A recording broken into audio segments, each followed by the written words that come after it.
Let's start this with a prayer. Dear Father, I thank you for this day and this opportunity to be used as a vessel to let your people know that you are available, able, and ready in the name of Yeshua from Nazareth. Let's cut this bread. And yesterday I was talking about no feelings and, how I suppressed them, and I had gotten myself into a jam where now I'm like a bitter Betty and it's not working right with my spirit. The Most High is like, this isn't me. This isn't me, and you're supposed to be made in my image. You're supposed to be a reflection of me. Like, you need to address it. And I realize that I have to stop being the one that's in control, making sure no one hurts me, making sure nothing gets by me, make sure nobody. I'm gonna let him. So let's cut this bread. Psalm 51 to 1 through 6. Have mercy on me, O God, according to your steadfast love, according to your abundant mercy. Blot out my transgressions. Wash me thoroughly from my iniquity and cleanse me from my sin. For I know my transgression, and my sin is ever before me. Against you, you only have I sinned and done what is evil in your sight, so that you may be justified in your words and blameless in your judgment. Behold, I was brought forth in iniquity, and in sin did my mother conceive me. Behold, you delight in truth in the inward being, and you teach me wisdom in the sacred heart. Dude, when you really get to this point that he's been here for you all along. He's been here for me all along. But right here in 5, it says, behold, I was brought forth in iniquity, and in sin did my mother conceive me. I was born into a world of sin. I was born into a place where I was bred to miss the mark. Listen, I don't have to be like anybody else no more. And I thought for a long time that I had to be a certain type of female because of where I came from. And I couldn't let nobody get to me. I had to be in defense mode. But when you rocking with the Most High, he's like, nah, baby, I got it. Play the offense. We already scoring. We already winning. You ain't even got to worry about it. But knowing the Most High and how much he has done for me, seen and not seen, man, I ain't got no choice but to humble myself. I don't have no other choice but to lower my tone. Ew.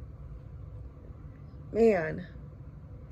To find a love like this love that he has for me,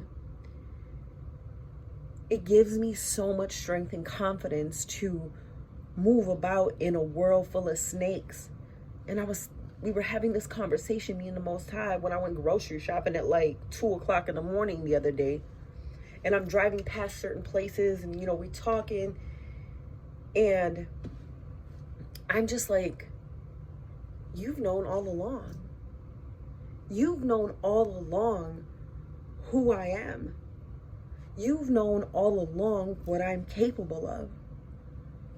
I don't want to have to be in charge of defending me anymore. I want to be able to sit back in the Most High and really just have him wrap his arms around me and take control of my life.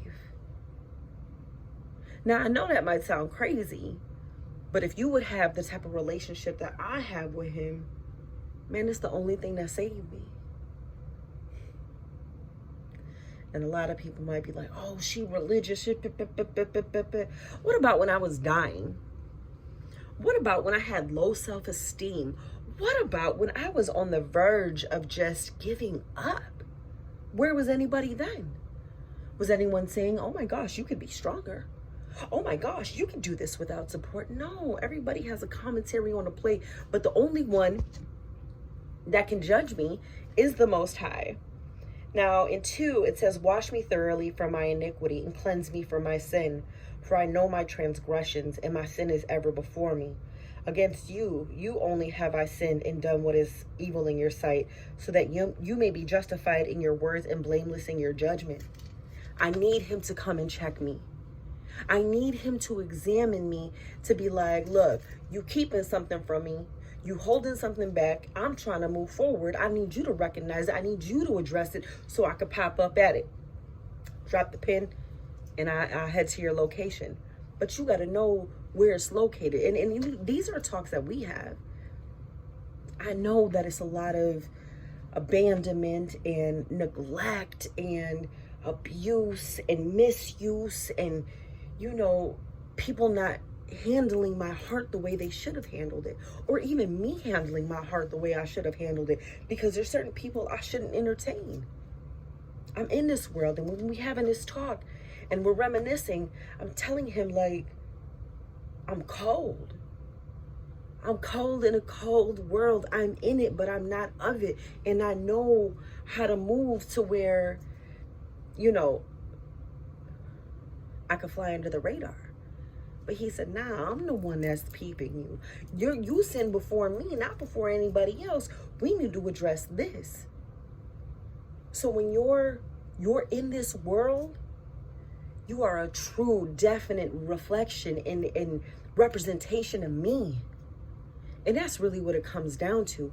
It's not, oh, this is a sin that I did. This is a sin that I did. What's my heart like? Because David was out here sinning like it was nobody's business, taking people's wives, having them getting killed in battle, doing whatever he wanted. But he was a man that was after God's heart.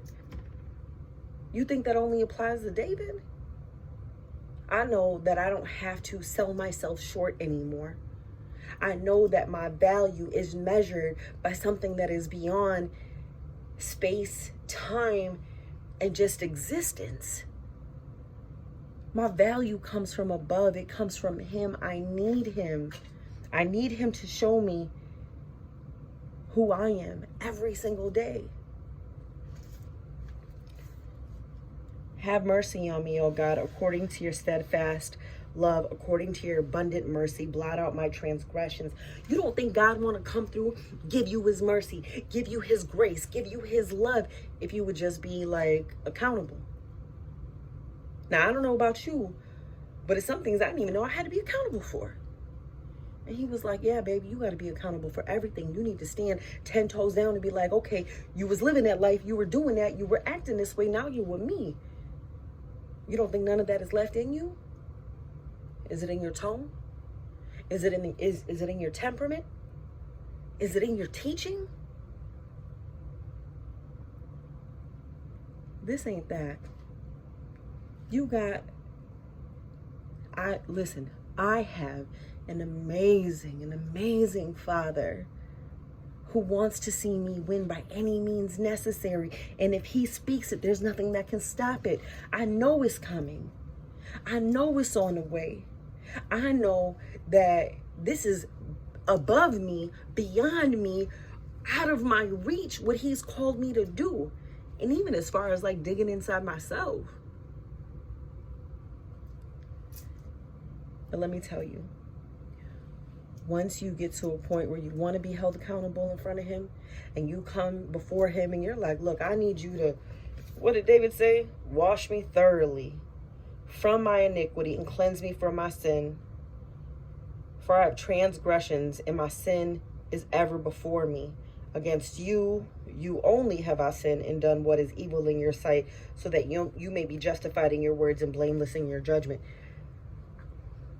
Say I love God, but I'm cursing out the people that he created. That's before him. That's between me and him. And him having to be like, you got to check that. Yesterday, he told me I have to be quiet. It's a learning curve. But if I can encourage you, like, take that step. Let him assess you. Let him examine you. Let him put you in a position where he knows he could trust you. It's not easy. Because you're in a world and you know your mind hasn't been renewed, so you can't come out, and you're gonna still keep moving and doing stuff the way that you've always done it, but it's never gonna get you anywhere. I'm here to tell you that I was like one of the most hard-headed kids that he has ever had. Like I shouldn't have a smile on my face. But I know if I come before him and I'm like, God, make this right. there's some things that I know that I did and some things that I don't know. But I need you to check me and wash me. Man, doesn't it feel good after you take a shower and you've been dirty and you've been sweating and you just don't feel like yourself and all of that extra makes you feel uncomfortable, and you take a shower, you feel like a whole new person. Let him wash you. Let him wash you. Man. Listen, holla at God. Just holla at him.